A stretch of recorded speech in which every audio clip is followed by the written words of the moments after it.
This type of emotion is a health crisis. Loneliness. The emotion of loneliness. Loneliness is the new smoking. And I'm raising awareness about how your nervous system is starving for connection. Are you generally healthy, but you still feel off?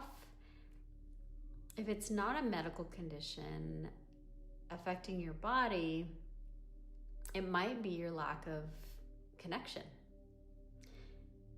Did you know that loneliness is more dangerous to our overall health than smoking 15 cigarettes a day? So today we're talking about how disconnection is causing biological burnout and how to reconnect with the kind of energy that truly heals us. Welcome back to Gateway Hug, where we slow down, tune in, and open up to what's real and rising in us. I'm your host, Nurse Mel, and this space is all about wholeness, reflection, and remembering that you deserve a life that truly, truly nourishes you. Not just a role or routine that keeps you busy. And I'm excited to talk about this loneliness epidemic. So let's get into some juicy information. So the World Health Organization, their experts say that high quality social connections are essential to our mental and our physical health and our overall well-being. So social isolation and loneliness, it can be a factor in determining how healthy you are. And they say 1 in 6 people are experiencing loneliness or some sort of social isolation, which may have a serious impact on our health, our quality of life, and our longevity. So why should we be so concerned and aware about loneliness? Well, loneliness raises risk of early death by 26%. Why? Because, this emotion can spike inflammation, which can then lead to heart disease and disrupt the brain function and contribute to diseases of the mind, like dementia. It's all relevant in the way it can change the composition of our brains and shrink certain regions that are associated with memory and empathy.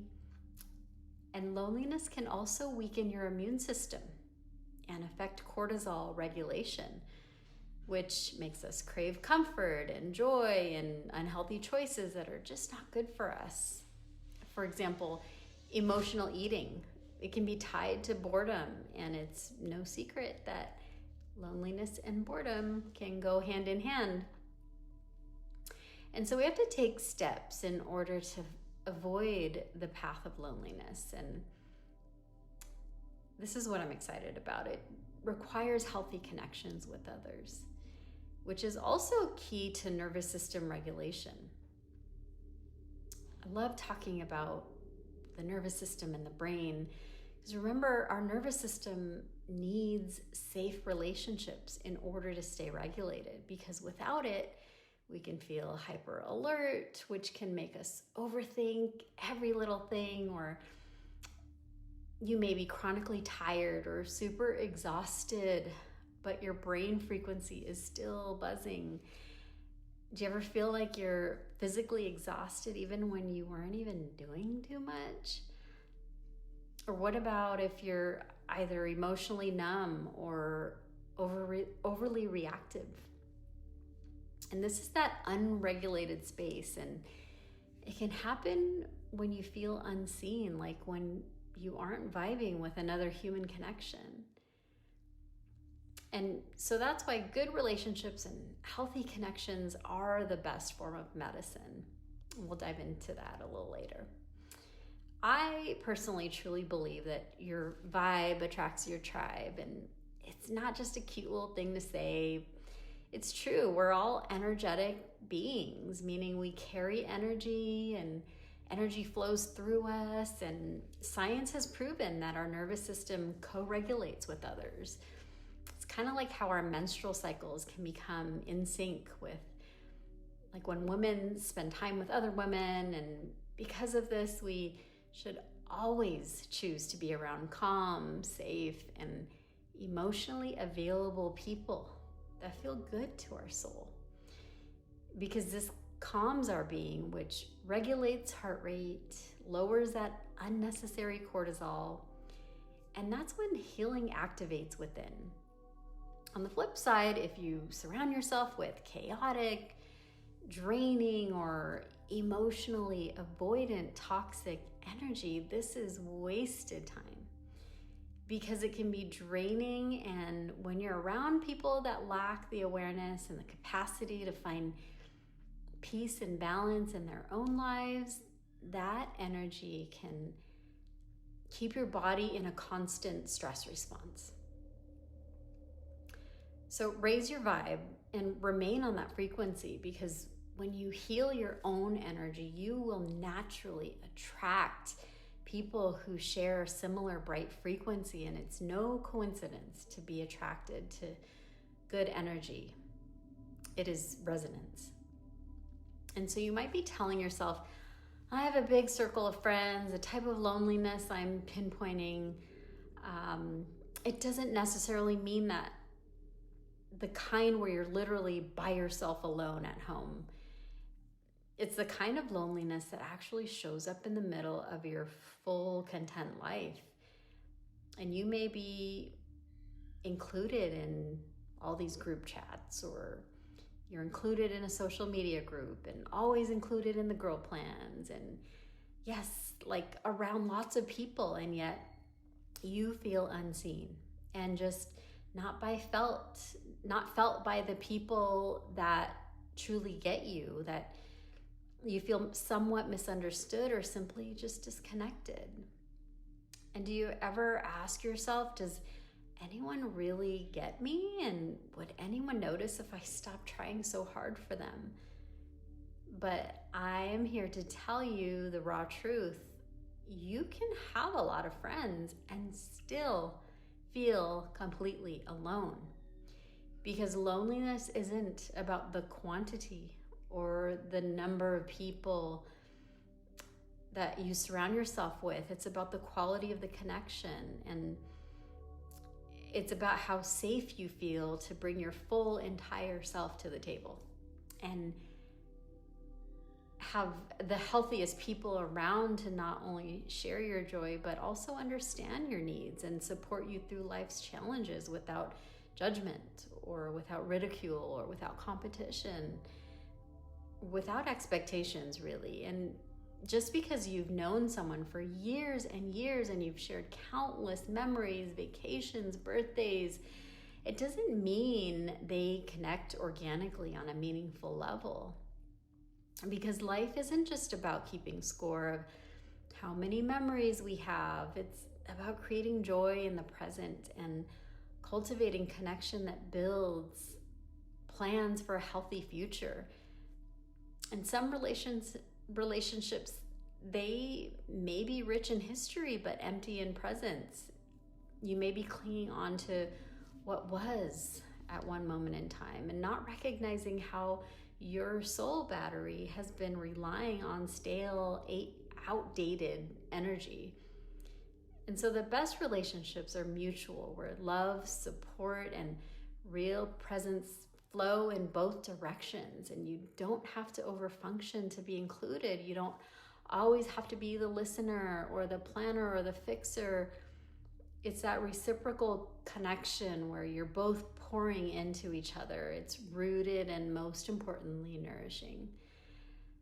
And sometimes when we start craving this type of connection, life begins to shift. People will fade, the texts will slow down, your circles will tighten. And at first it can feel like rejection or abandonment. or like you don't belong. But no, that is divine disconnection. Okay, the universe, God, our higher self, it will lovingly remove what no longer serves us. Not as a punishment, but as protection or to create space. It's like clearing life's clutter, which is it's a necessary thing to open a path for something better aligned for us. And let's be honest, it can hurt to let go of people that you thought would always be there, or a feeling a distance that you didn't choose. But when you stop chasing those connections that just don't meet your vibe, you start attracting what actually does, and make space for that. And divine intervention comes when you least expect it, and the right person will show up at the right time, and their presence feels organic, and you can be yourself fully without performing. And you'll know it when you don't feel socially exhausted. So be selective, be discerning with who gets front row access to your heart, because we all know that some people belong in an old chapter and just may not be part of the whole book. And so if you're experiencing loneliness or craving connection, you may be wondering, where do I begin? And how do we actually create these healthy connections? Well, I'm going to share 5 gateway steps to practice in order to shed the shade of loneliness. So number 1, you have to be heart-centered first. And this means tend to your own emotional energy. You got to check in. You may not be ready to attract the right connections just yet. So again, check in with yourself. That means take the time to rest and set healthy boundaries and do the inner work, because your tribe can feel your truth even in silence, because the energy will transcend, for better or for worse. And number 2, join high vibrational spaces. And this means try connecting with positive circles where other people are connecting with similar passions. And this could be like volunteering with purpose, going to the gym, going to a wellness center or retreat, doing yoga, meditation, or breath work, or finding intentional circles that are rooted in growth. Go to places that promote soulful networking, where healing isn't weird, or go where it's welcomed. And you will inevitably meet others through shared joy. And number 3, be the safe space that you crave, because once you've made those good connections, it's okay to be first, to invite people over, or make plans, and normalize talking about real life things like stress and purpose and self-improvement, or growing through the normal life stages. And number 4, align before you attach.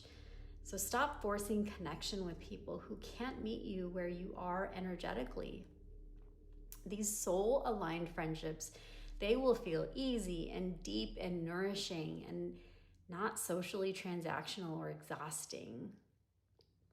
And finally, number 5, stay connected and consistent. This means show up for others the way they show up for you, and do not be afraid of sharing how the connection brings you joy. Be transparent, be real. Remember, our social battery is wired to thrive in the richness of spiritual community and that connection. That's why after a good conversation or time spent that involves laughter and joy, it can easily make your body literally feel better.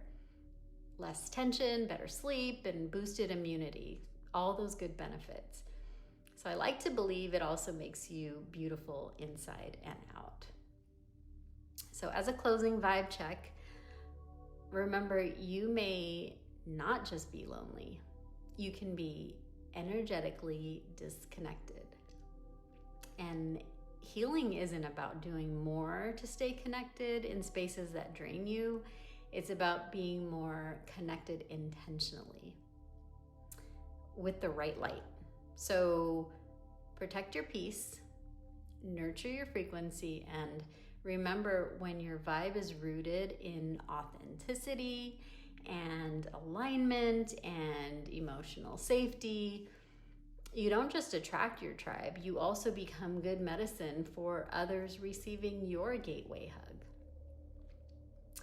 So thank you for sharing this space with me today. I hope something you heard may have gently resonated. You're not alone in this journey. And every little step you take toward yourself truly matters. So stay open and keep growing. Take care and keep choosing you.